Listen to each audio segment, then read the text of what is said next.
राधा स्वामी जी। आज के सत्संग की वाणी स्वामी जी महाराज जी की है। सत्संग के वचन, सुरत चेत पाया बिस्माद, नहीं जहां बानी नहीं जहां नाद।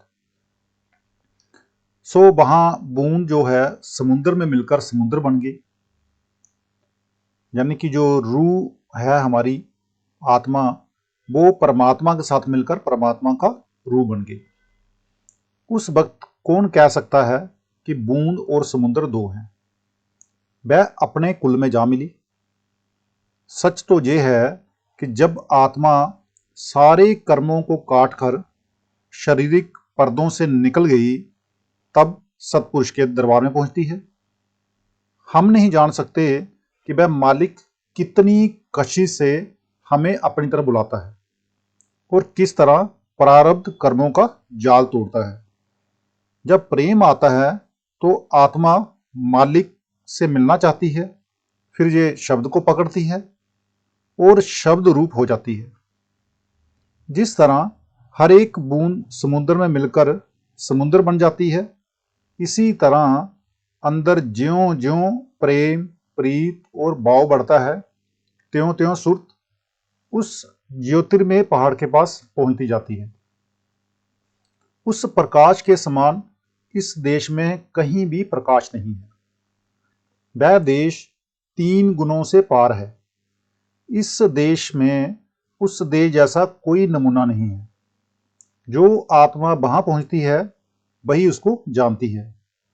ज्यों ज्यों सुरत शब्द के साथ जुड़ती जाती है, वह अटल अविनाशी और अमर पद को प्राप्त होती जाती है। फिर इसको ये संसार तुच्छ और नाशवान दिखाई देता है।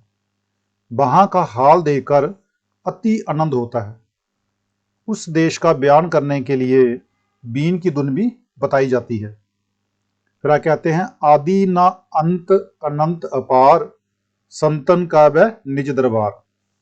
उसका ना आदि है ना अंत, जे अपार है और सुरत जा आत्मा का निज स्थान है। इसको अनामी और राधा स्वामी भी कहते हैं। इस धाम में जो रूहें पहुंचती हैं उनको परम संत कहते हैं। जहां से नाद या मौज उत्पन्न होकर शब्द के रूप में नीचे उतरी। स्वामी स्वामी तो इसको सभी महात्माओं ने कहा है, जैसा कि गुरु अर्जुन साहब कहते हैं, उच्च अपार बेअंत स्वामी।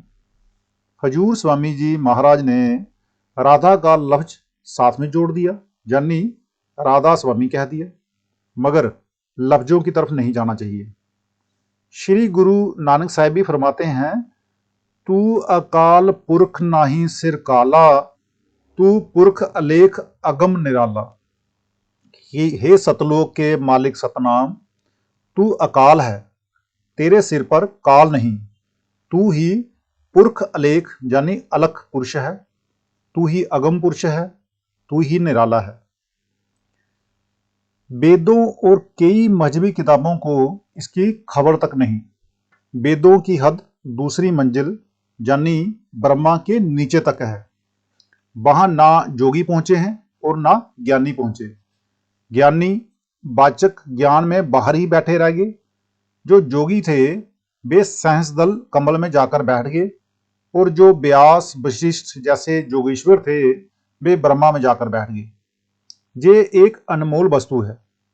कोई पूर्ण संत, बिरला महात्मा, साधु फकीर ही जहां पहुंचा है। तुलसी साहेब, पलटू साहेब, दादू साहेब की वाणी पढ़कर देखो। श्री गुरु अर्जन देव जी ने ग्रंथ साहिब में उन्हीं महात्माओं की वाणी दर्ज की है जो दुर्दाम सतलोक में पहुंचे हैं। और स्वामी जी की वाणी तो हम भी पढ़ ही रहे हैं।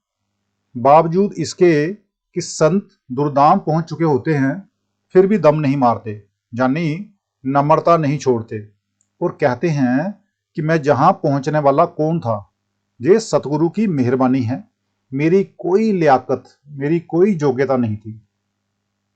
मेरा तो कोई भाग्य ही जाग पड़ा कि मालिक की इतनी महान कृपा हुई कि मैं अदम, नीच और सबसे छोटा उस महान मालिक प्रभु की गोद में जा बैठा। फिर आगे कहते हैं, संत सभी बा घर से आवें, काल देश से जीव चितावें।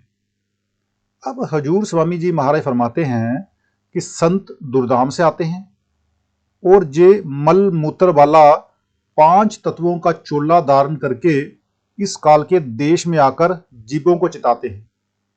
वे परोपकारी संत जीवों को तड़पते हुए देखकर उन पर दया करते हैं, यानी उनको शुद्ध शब्द का वेद देकर कमाई करवाकर मालिक की दरगाह में ले जाते हैं।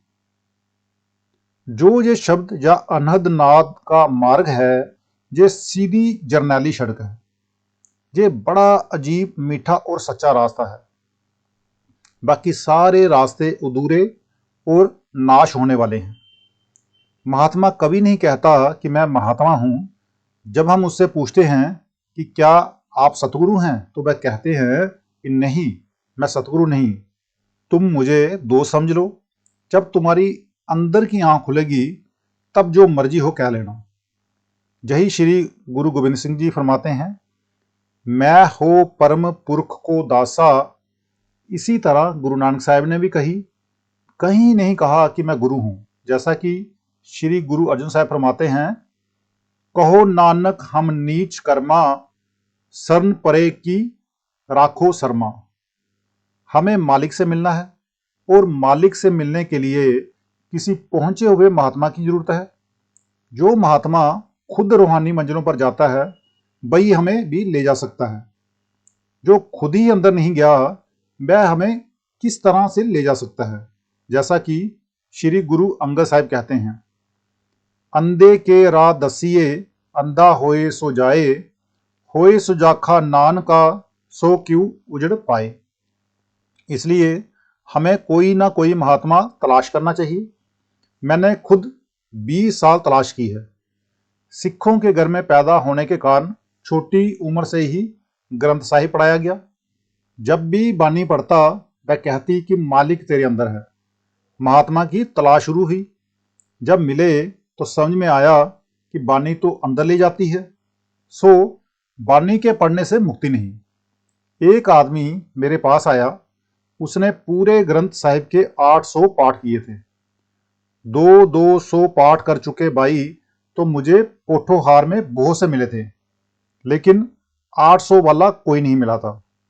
मैंने कहा कि मैं तुम्हारे चरणों को छूता हूं, क्योंकि तुमने 800 बार पाठ किया हुआ है, लेकिन मैं 1-2 सवाल करना चाहता हूं। उसने कहा, क्या? मैंने कहा कि क्या कभी अंदर रोशनी हुई है, अमृत पिया है, रूह पिंड को छोड़कर खंडों ब्रह्मांडों पर गई है? कहता है, नहीं, हम तो केवल बानी ही पढ़ते रहते हैं। ये कभी नहीं विचार किया कि बानी कहती क्या है, और ना ही कभी अमल ही किया है। फिर कहते हैं, जो चेते तिस ले पहुंचावें, सुरत शब्द मार्ग बतलावें। इसलिए जिसको वह मालिक अपने साथ मिलाना चाहता है, उसका गुरु से मिलाप करवाता है और गुरु नाम देता है। जे कमाई करके अंदर पर्दा खोलता है और इसको परमात्मा सतपुरुष मिल जाता है। सारे संसार के लिए एक ही कानून है, गुरु के बिना नाम नहीं मिलता और नाम के बिना मुक्ति नहीं होती। बस ये सतगुरु पर दृढ़ प्रतीति, सच्चा भरोसा, पूर्ण विश्वास और श्रद्धा रखे और कभी ना डरे। इसी तरह नाम पर भी पक्का भरोसा और यकीन रखना चाहिए। जो जीव सतगुरु के आदेश पर चलते हैं, वह उनको सुरत शब्द की राह दिखा देते हैं। सतपुरुष जो दया और बख्शिश करते हैं, हमारी जुबान उसका बयान नहीं कर सकती। सतपुरुष आप अंदर जाता है और हमें भी अंदर ले जाते हैं। सतगुरु फिक्र नहीं, उस्ताद यानी कि गुरु शिष्य को पढ़ा लिखा तो रहा है और क्या करें। एक बार मैंने बाबा जी महाराज से खुद अपने गांव में सत्संग करने के लिए अर्ज की। ये बात है परम संत हुजूर बाबा जयमल सिंह जी से। ख्याल आया कि माता को नाम दिलाऊं, मगर लोक लाज का डर था। ये बात मैंने अपने साथ बीत चुकी है। पहले पहले यार दोस्त मजाक करते थे और माता पिता भी कहते थे कि बेटा त्यागी हो गया है, हमारे खोटे भाग्य हैं, जो फकीरों के पीछे लग गया है। तो महाराज जी बाबा जी गांव आए और स्वामी जी महाराज की पोथी की जगह ग्रंथ साहिब में से शब्द पढ़कर सत्संग किया। मगर रात को बीबी रुक्को कोठे पर चढ़कर स्वामी जी के शब्द बोलने लग गई। अब उसको कौन रोके? उसके शब्द पढ़ने से 15 मिनट में मेरी लोक लाज खत्म हो गई। मुंशी नारायण सिंह मेरे दोस्त अक्सर ताने मारते रहते थे। आखिर उन्होंने खोज की और बेटी, दामाद और बाकी कुटुंब को भी नाम दिलवा दिया और मरते वक्त कह गए कि मेरी बहू को भी नाम दिलवाया जाए। जिन्होंने गुरु भक्ति की, यानी नाम की कमाई करते हुए 9 द्वारों को खाली करके सूरज, चंद्रमा और तारा मंडल पार करके गुरु के चरणों तक पहुंचे, वे सचखंड चले गए। जो अंदर सतगुरु के स्वरूप तक पहुंच गए, उनकी भक्ति जो है वो पूर्ण हो गई। सतगुरु उनको सचखंड ले जाएंगे, बाकियों को नहीं। तो इसलिए आज का सत्संग इतना ही। मिलते हैं कल के सत्संग में। राधा स्वामी जी।